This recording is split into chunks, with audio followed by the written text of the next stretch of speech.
Окей, я почав записувати. Dobrze, окей. So, rozpocznемо. Okay.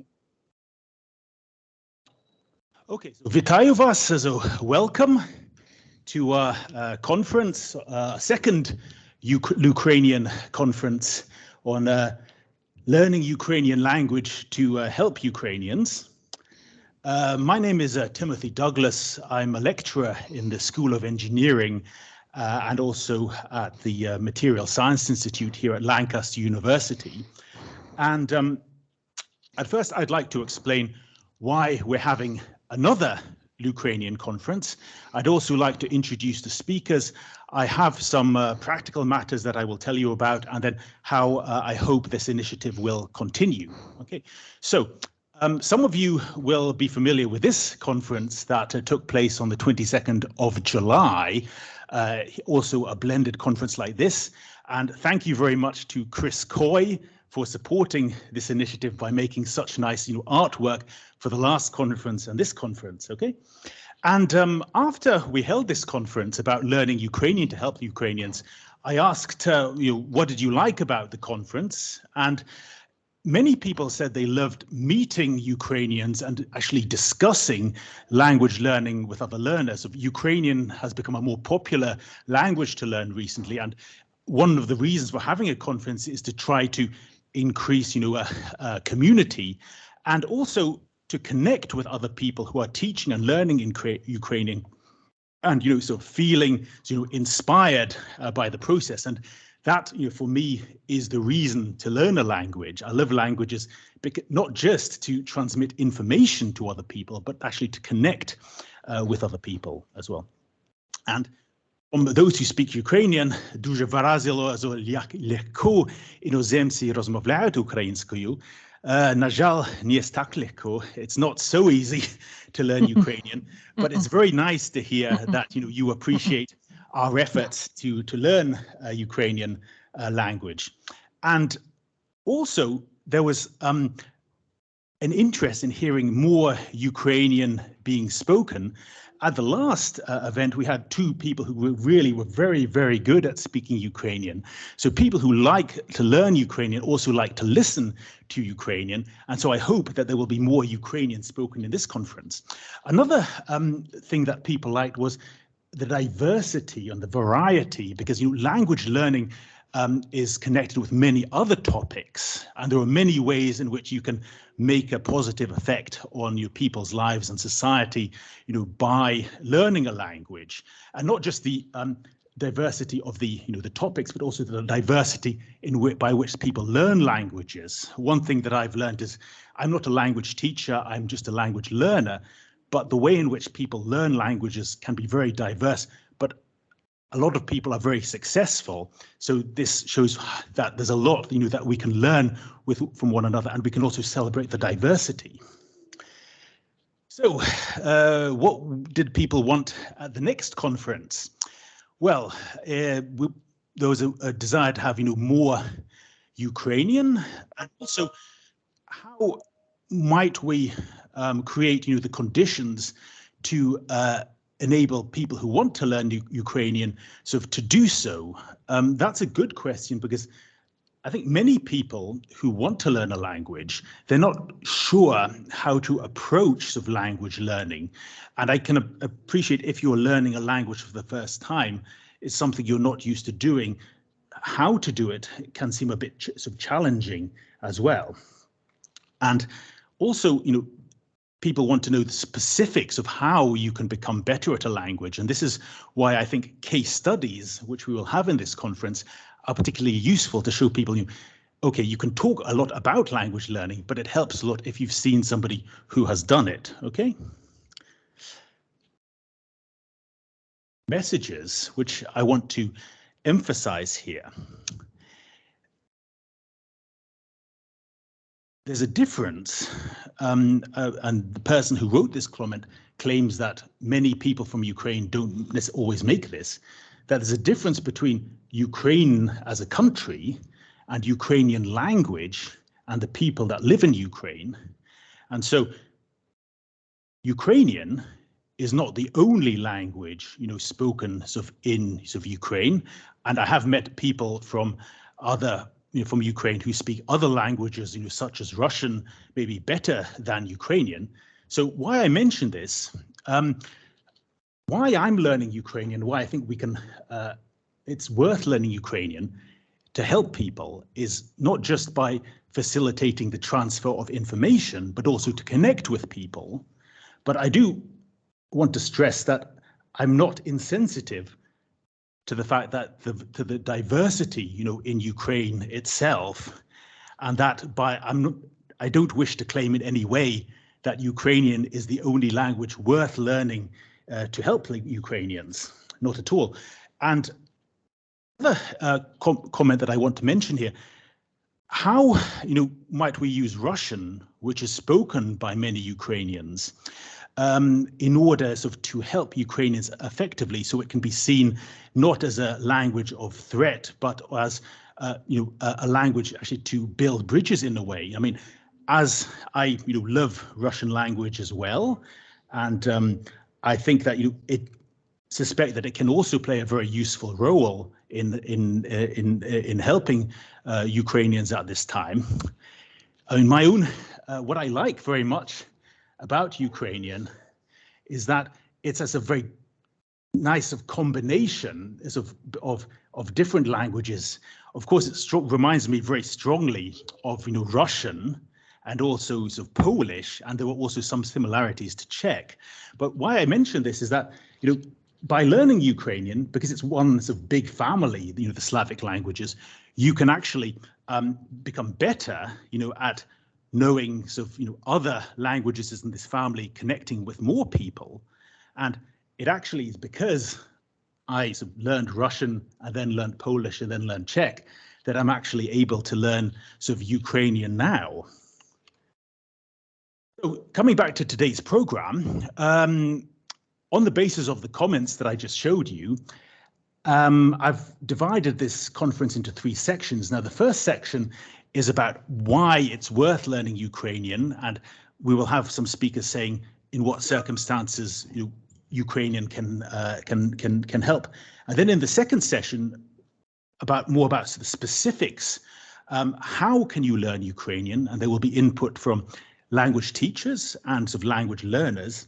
And then in the third session, we'll have people who have learned Ukrainian telling us how they did it. So some examples which we might learn from. So this is the program. You're listening to me at the moment, but then we will have Marina Konina from Global Voices, an organization which amplifies the voices of people in various countries, including Ukraine. And then we will also have a last-minute contribution from Luffy Davis from an organization called Natal Kalam, which also helps Ukrainians. Then we will have a talk from Tatiana Grigorieva, who works for Respond Crisis Translation and is responsible of translation of documents and interpreting services from Ukrainian into other languages. There's a great demand for this due to the current war situation. And then we'll have a talk from Yulia Yevushenko about her work and how she hopes to reform the Ukrainian healthcare information system. Then we'll have a break. Breaks are very important because conferences are about networking. Then we will have 3 talks from language teachers and language learners. Marta Mielnik, a very good polyglot from Ukraine, who will be talking about how she teaches Ukrainian to polyglots. And then Marina Kapas-Romaniuk about how she set up a course to teach Ukrainian to British people at the University of York and what we might learn from that. And then Ruth Darby, who's also a Ukrainian learner who's making materials to help other people learn Ukrainian.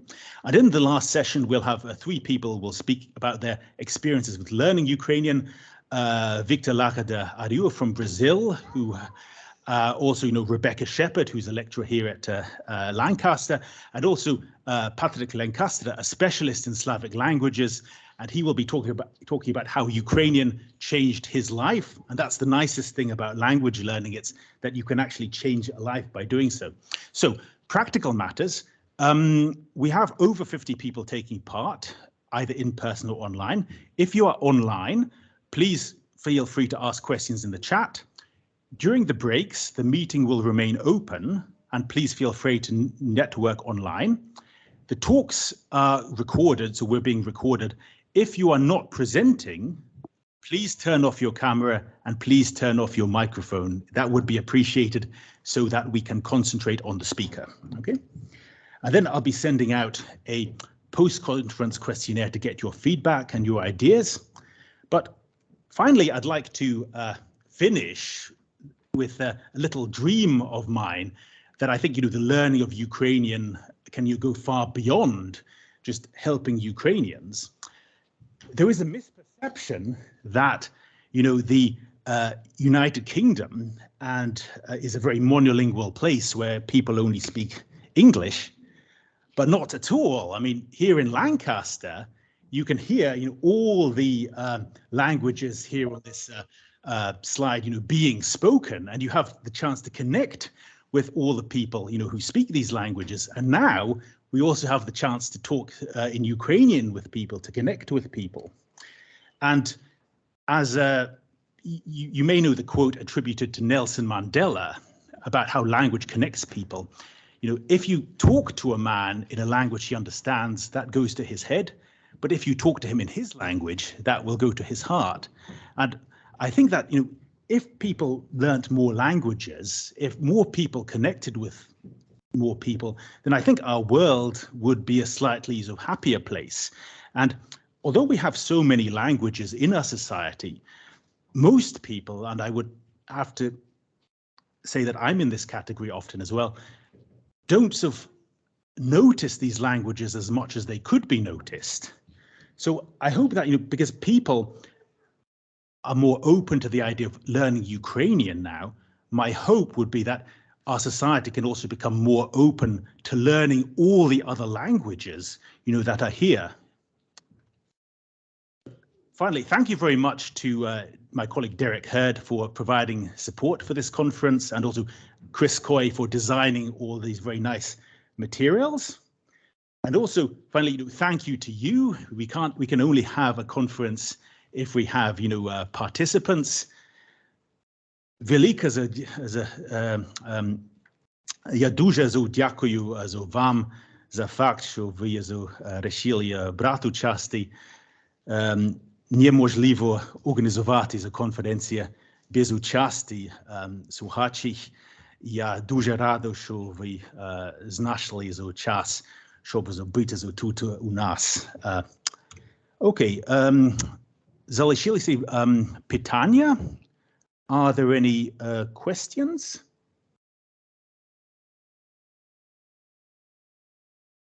Well, if not, I will like to ask our first speaker, Maria Honina, to unmute herself and share her screen. Hello, Marina. So Maria works for Global Voices, and whenever you're ready, Marina, please share your screen and start your presentation. Sounds good. Thank you, Tim. Just give me 1 second.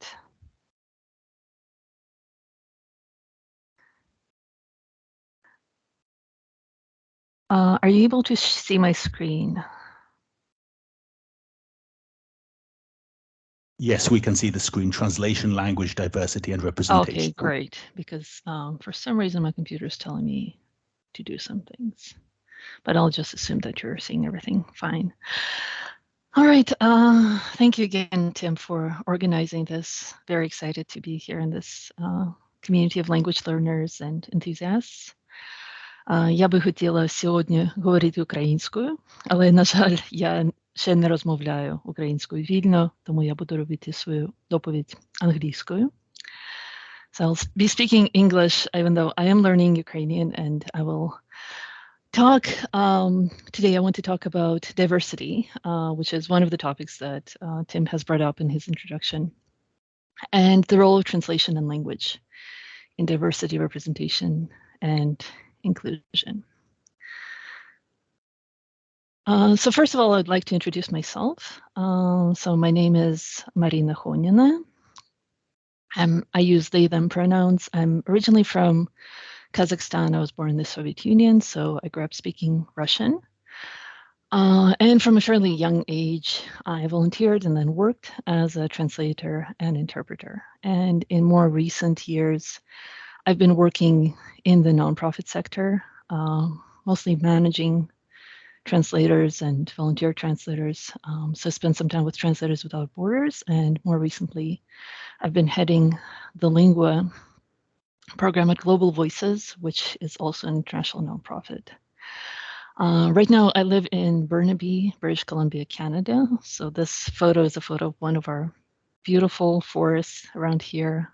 Really beautiful place to live, though I do have to say I miss the mountains of Kazakhstan where I grew up. And I've been learning Ukrainian since, I guess, early March 2022. And today I want to talk about both my work at Global Voices and what Global Voices does with Ukrainian specifically, and more briefly about my journey as a language learner, somebody learning Ukrainian. So to introduce Global Voices, it is an international nonprofit. We are very, very multilingual, and the community is primarily a volunteer community. What we do is we focus on citizen media stories, so citizen journalism, covering events and stories that are typically not represented in mainstream media. Translation is also a big part of what we do. So a lot of these stories get translated into a wide diversity of languages. And we also do advocacy and work around digital rights.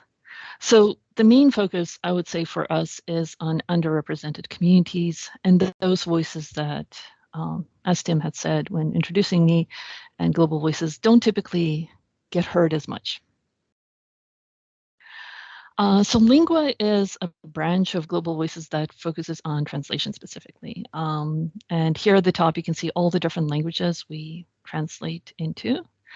Most of the translations are done by volunteers, and usually the way we introduce language to our lineup, I think right now we have several dozen, probably over 40, is when our readers or volunteers say, well, we want to do translation into Kazakh, and you currently don't have Kazakh translation. So we're going to organize a community of translators, and we support this community in setting up the website, setting up kind of the translation process. But the great thing I think about this whole translation initiative is that it is very much driven by language enthusiasts.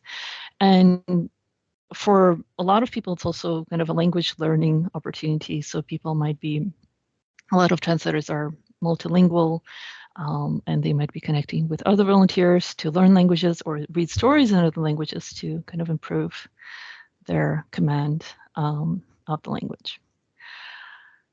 And now I want to tell you a little bit more about what we do specifically around the Ukrainian language. So there are three components to Global Voices in the context of Ukrainian. First of all, we have a special coverage of Ukraine, which we started doing when Russia invaded Ukraine. So those are news stories that are in one way or another related to the invasion and the war. Then, of course, we have the Ukrainian lingua. So that's the translation of Global Voices stories into Ukrainian. And that's a really nice and thriving community that I'm really proud of. And in addition to that, we have a more recent initiative, which is called the Featured Language Program. And I'll just tell you about each of these in turn.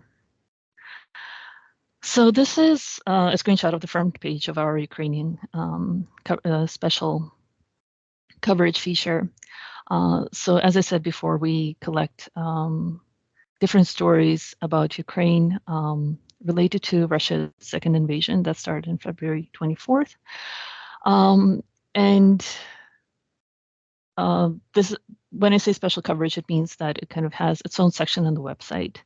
And people interested in reading stories on this particular topic can go to this page and read more about stories related to the invasion.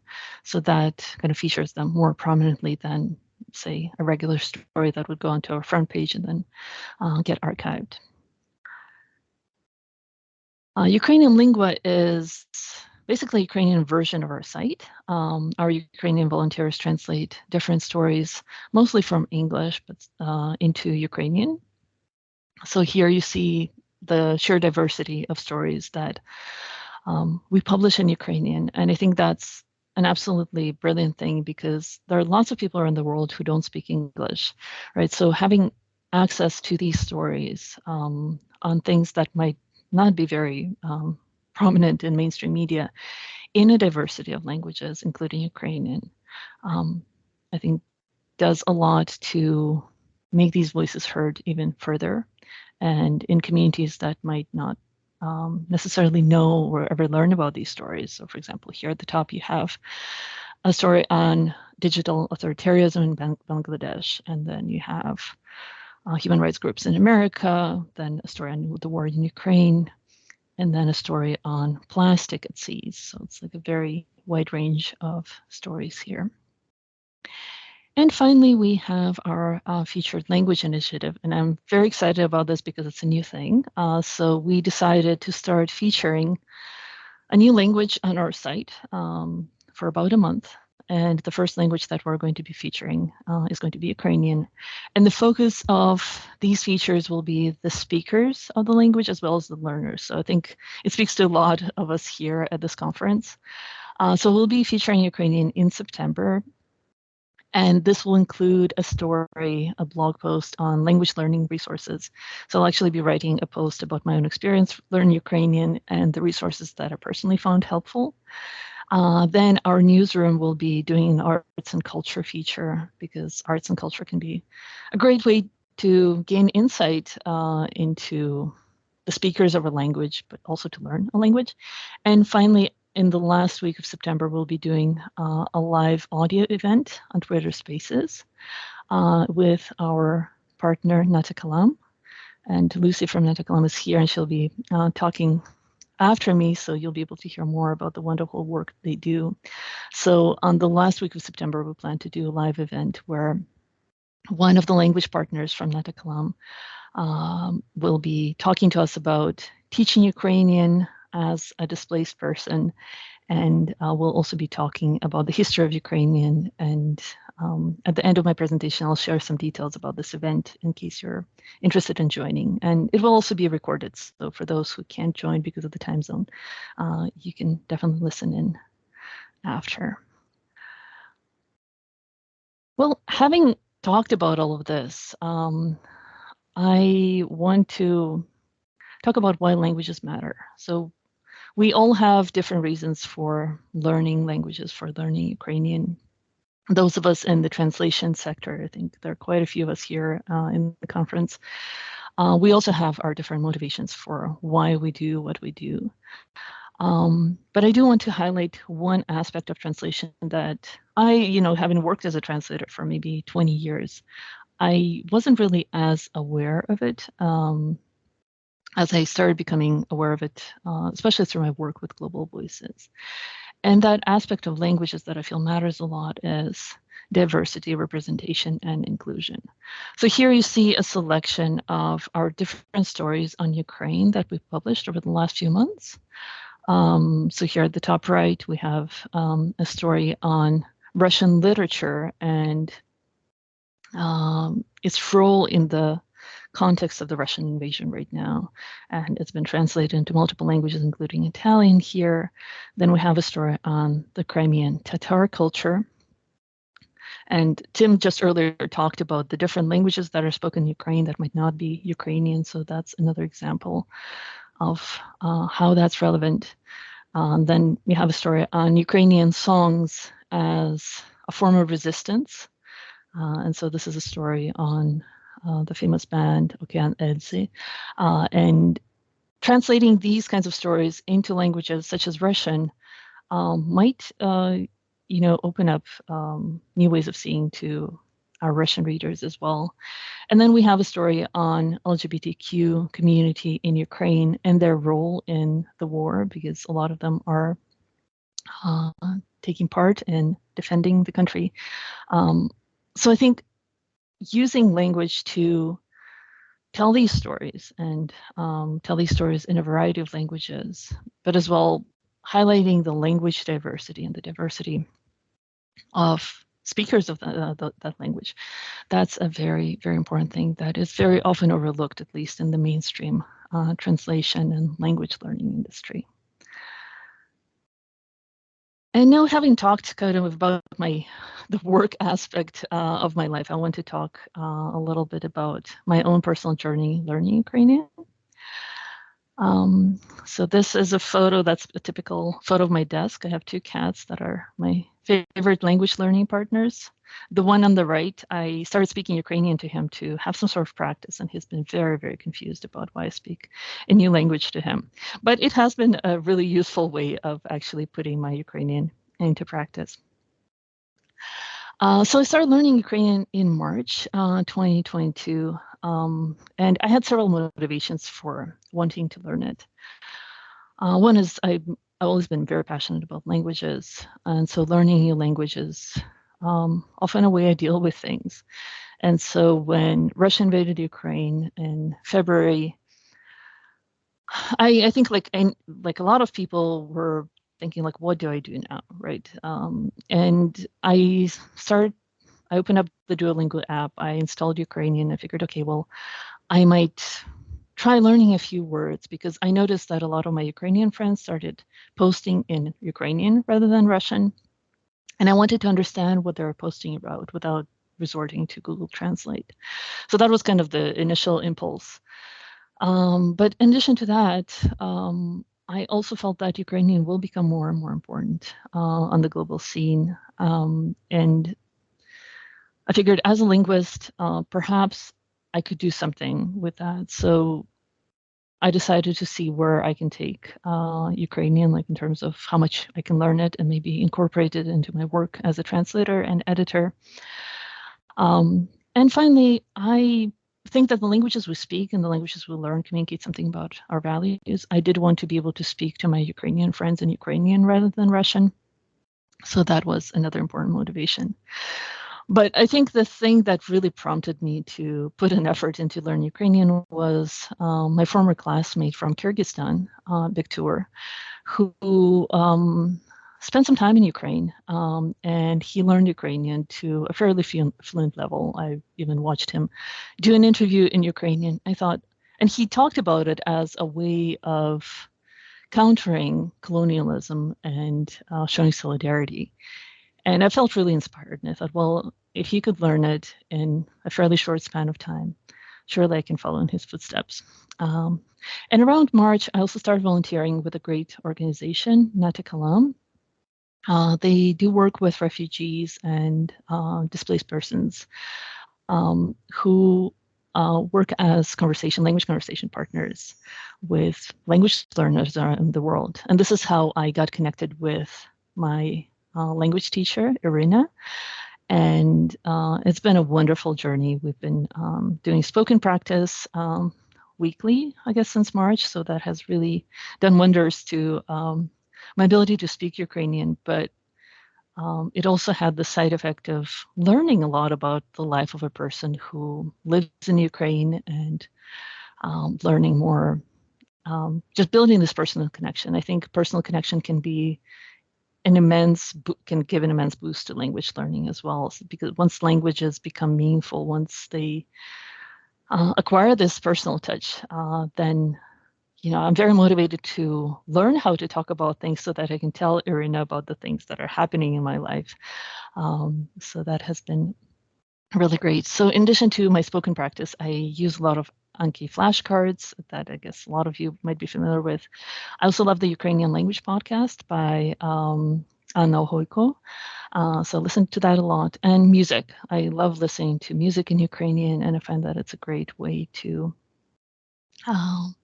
learn the language, but also kind of improve your quality of life, so to say. So I'll just give you a few ways to connect if you want to connect during or after this conference. So Global Voices, that's our URL. I welcome all of you to check out our website and check out our stories. So if you go to globalvoices.org/lingua, that's where our Lingua community lives. You're welcome to volunteer if you speak any language fluently other than English and you want to translate from English into that language. And then we'll have a Twitter space in the Ukrainian language. The date is tentative for now, but we're thinking of doing it on September 27th around 6 p.m. Kyiv time. And you can find us on Twitter at Global Voices. And here's also my email address here if you ever want to reach out. And now I'd like to give the chance to Lucy from Natikalam to tell us a little bit about Natikalam and the work they do around languages. So I'll just have to figure out how to no longer share my screen. Can everyone see and hear me? All right, I'm outside, so I hope the outside noise isn't terrible. Yes, we can hear you, Lucy. So whenever you're ready, please share your screen if you need to. Okay.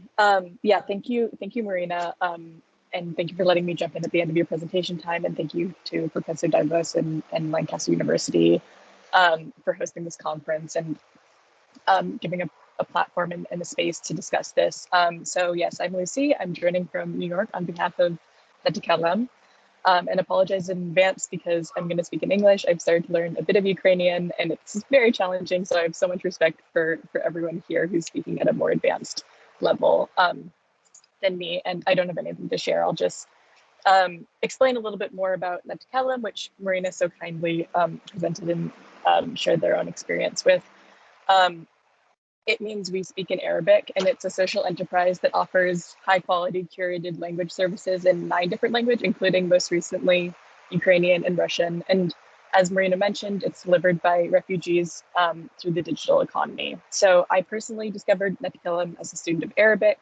I had been studying formal Arabic, but I wanted to kind of learn the way it was used in daily life. So I began taking Natikalam sessions, and I was paired up with Hiba, who's a refugee from Syria living in Lebanon. She had a bachelor's degree and was well into her career, but because of her activism at the beginning of the Syrian war, she was forced to flee. And in Lebanon, she's cut off from working in the local economy due to her status as a refugee, which is the situation of many millions of refugees around the world who aren't formally resettled and are kind of in this limbo status. So as a teacher with Natikalam, she's able to work through the digital economy and earn income. And for me as a student, a language student, I'm able to have this individualized practice and also make a connection with somebody who is, and Marina mentioned this as well, you know, someone who I wouldn't have otherwise been able to connect with and hear her story. And someone who's part of a population that is often like stereotyped and marginalized. And the story of refugees is told through the media in a very generalized way. So this is also very much part of the goal of Natikalam, and our purpose is to build bridges and change the narrative around global displacement, which has become ever more important with the wave of Ukrainian refugees leaving the country. And when Russia invaded in February, and we saw this, many students and members of our community reach out to us with an interest in learning Ukrainian, or also just showing solidarity with the people of Ukraine, which is a sentiment that I think obviously resonates with many of the people here at this conference. So we, in March, started hiring displaced Ukrainians and people whose lives and jobs were affected by the war, teachers who had lost their students, for example, to teach Ukrainian as well as Russian, because many people did want to learn Russian as well. And we're also really moved and motivated by messages of solidarity from other language teachers in the Natikalam community, people from Iraq and Syria, Burundi, who know personally what it's like to flee war, and for members of, for Ukrainians who joined our community, I think that's also like very important to create that space and connect people from all over the world who share this really horrifying experience, but wouldn't necessarily be able to connect otherwise. So our goal for students is to kind of reach people at all levels and be able to match them with a tutor no matter what their level is. So if you're me and you don't even know any Cyrillic, or maybe you're like Marina and you already know Russian or another language in the same family and you want to learn Ukrainian or like focus more on conversation. And then on the tutor side, our goal is to give people access to an income in an extremely uncertain time with like no end to the war in sight, who are maybe cut off from the local economy depending on where they are or aren't able to find permanent work. And also, as I was saying, to be able to connect them with people all across the world and promote community and social connections that so often get cut off during conflict but are really meaningful to maintain. So I'll stop there. That's a bit about Netikalam. I'll put a link to our website on the chat. You can see a little bit more about learning Ukrainian. I think some language partners are here right now. I think Irina is here. So you can also feel free to message me with any questions and we can connect. And then also, as Marina mentioned, we're working with Global Voices and we're really excited about this Twitter Spaces event at the end of September to feature Ukrainian language and hear from one of our language partners.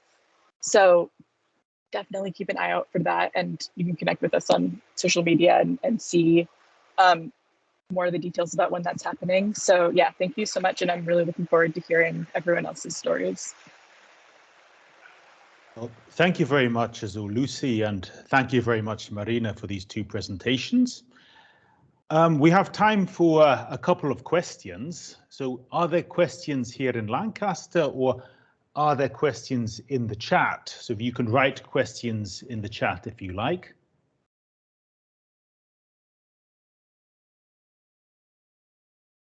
Well, in that case, I'll start with a general question for both, Marina and Lucy. A lot of people attending this event are sort of learners of Ukrainian language. And how do you think that the people who are learning Ukrainian can, I mean, in the case of Lucy, it's quite obvious. If you want to learn Ukrainian, Lucy can help you to put you in touch with somebody who can teach you Ukrainian. But how do you think we as a language learning community can make a positive sort of contribution to your initiatives, including the space that you want to make on Twitter?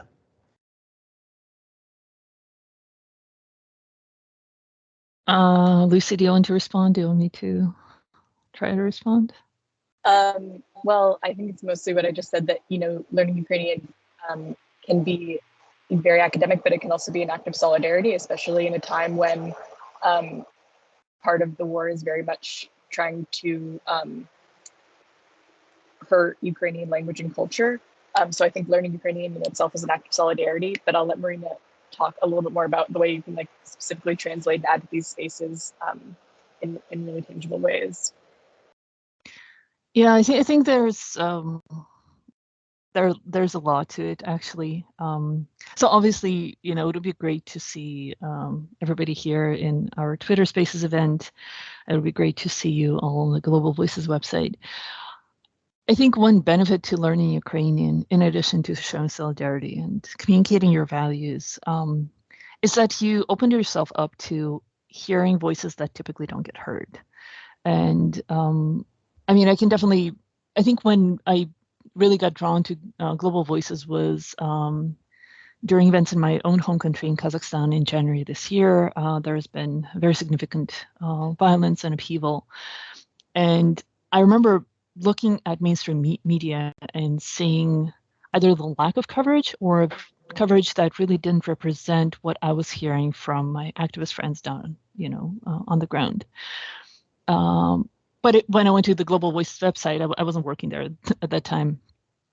And I saw stories in Russian and in English written by people from Kazakhstan. I thought, well, that's a great way of actually, making those voices heard. And I think one thing that Ukrainian learners can do is read more in Ukrainian, read blogs, read social media. Obviously, social media does need to be taken with a grain of salt, but also read local media, especially local activist media, to hear those stories that might not be represented. Like, as Lucy has said, like refugees and displaced people, they come with, like, very often their experiences are covered in a very one-sided way in the mainstream media. And also language learning, if you actually have a conversation partner whether you use Netakalm or any other service, connecting with language speakers or maybe Ukrainians who recently moved to your hometown can really open yourself up to these experiences. And I think collectively, these little acts can help change the way the world views both Ukraine and the experiences of refugees, but also the experiences of, I guess, more globally post-colonialism. And yeah. Okay, are there any more questions? Right, so we have time for just one question in the chat from Irina. Marina, you use different materials like music, podcasts, etc. What about grammar? That's a good question. So initially, when I started learning languages back when I was a kid, we used the Soviet system, which was very much grammar focused. And what I discovered when I first went to an English-speaking country is that learning all that grammar didn't really help me a lot. So for me personally, I think the biggest challenge usually is speaking. And that's where I try to challenge myself. So that's why I use Anki to just memorize little phrases that I can use in speaking. And I try to force myself to speak to actual people, whether it's over Zoom or it's in real life, because I do have quite a few Ukrainian friends here in Canada as well. So I think it will depend on your personal goals as well as your personal weaknesses. For me, speaking is a weakness, and that's what I try to boost. I think grammar for me, as a linguist, I kind of make those connections as I go along, and I observe what's like in what ways Ukrainian is similar to other Slavic languages that I might be familiar with, in what ways it's different, and try to figure out those rules. I think learning grammar can be a very exciting and interesting task. Right now, it's not a priority for me because my focus is on spoken Ukrainian, but I think there are plenty of grammatical resources that you can use if you want to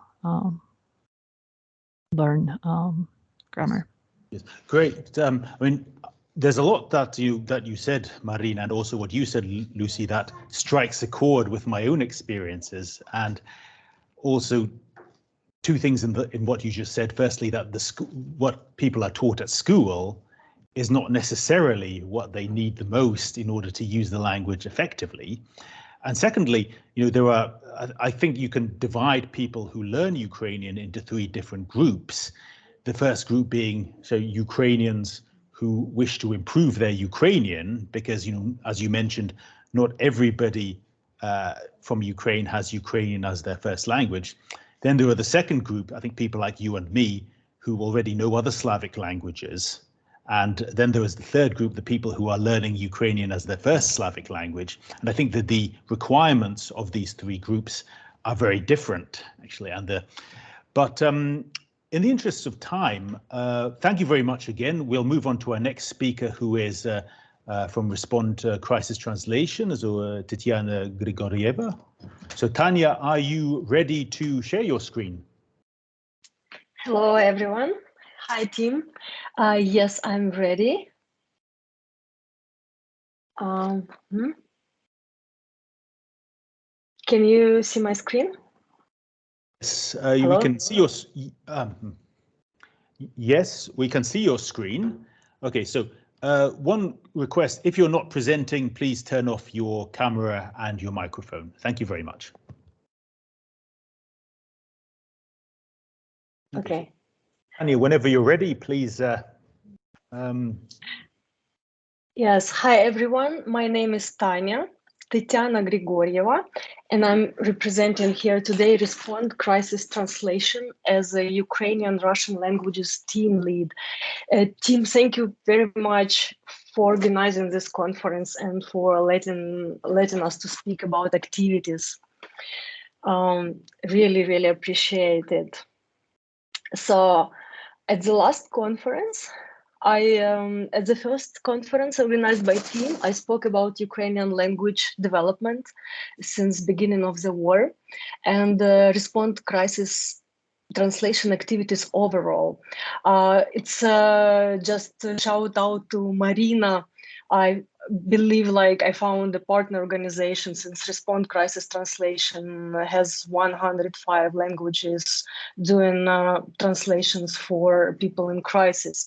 But today I want to focus on activities of Respond activities to support Ukrainians and Ukrainian refugees.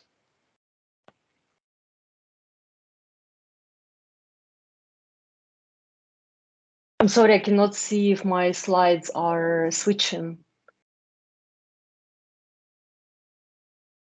Hello, am I in? Yeah, we can now see since the beginning of the full-scale Russian invasion. Okay, thank you very much.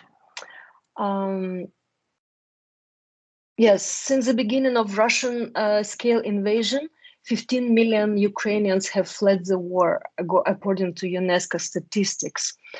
And as I mentioned last time in the presentation, the first problem when Ukrainians enter a new country is the language.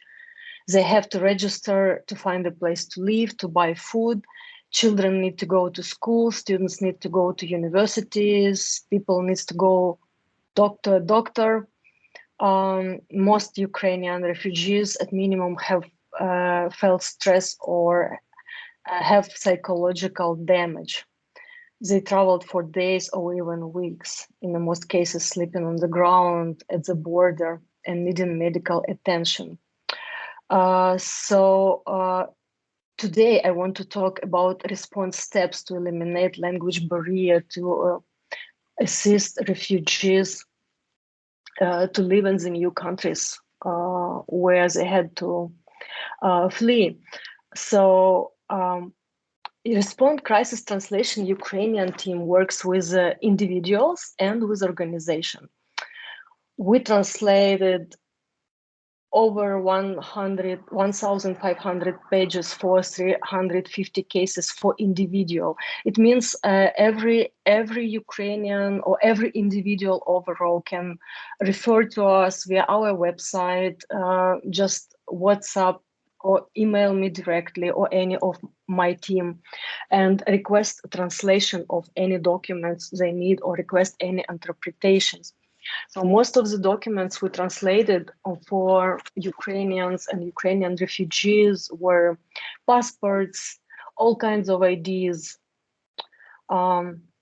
birth certificates, marriage certificates, police background check, educational documents, meaning school diploma, university diplomas, results of independent evaluation examination team. So we help Ukrainian school students to enter European universities, since a lot of them cannot apply to Ukrainian universities.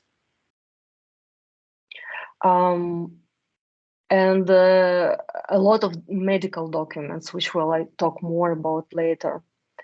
We interpreted phone calls with organizations and all kinds of authorities on housing and finding your home, job interviews, psychological sessions, asylum application, temporary protected service application, interview with organization and medical institutions for psychological coping for adults and kids. The biggest challenge for our team became medical translations. We have been receiving so many medical translations. Just for the last 3 months, we translated 95 pages of medical documents into 5 language combinations. What do I mean by 95 pages? It's just not 95 pages of text. Medical documents come in all kind of medical examinations, ultrasound documents, X-rays, tomography, blood tests, doctor certificates. In many cases, doctor certificates are handwritten, and scribbles are like, it's really difficult to read doctor scribbles, especially for a non-native language speaker. It's it's almost impossible to read doctors' scribbles. And we translated it for language combinations that we never had before in our team. So we had to find frequently just do outreach and look for new interpreters and translations. The majority of cases are complex medical cases for chronically or temporary ill patients fleeing Ukraine and seeking urgent treatment in the hospitals in France, Germany, Spain, Poland, Israel, Czech Republic. These cases are complex, full of medical jargon, handwritten notes. Most of them are in Ukrainians, and we have to translate them to French and German. We had like biggest challenges translating, for example, like recent translations we're having right now is 19 pages urgent medical translation into German. We had 30 pages medical translations into French, and when you open it would have like all kinds of documents, including like very, very specific medical terms. One case we had medical documents for a refugee with cancer, also Ukrainian to German. We had a case of translation of a refugee in ER that was like very urgent. We had a case of translation of Czech to Ukrainian and Czech to English for a pregnant refugee from Ukraine. And we actually could not find an interpreter to do it. It's really difficult to find a Czech Ukrainian interpreter. And thank you very much, team, for helping us with that kind of translation, like handwritten scribbles in Czech to be translated to Ukrainian.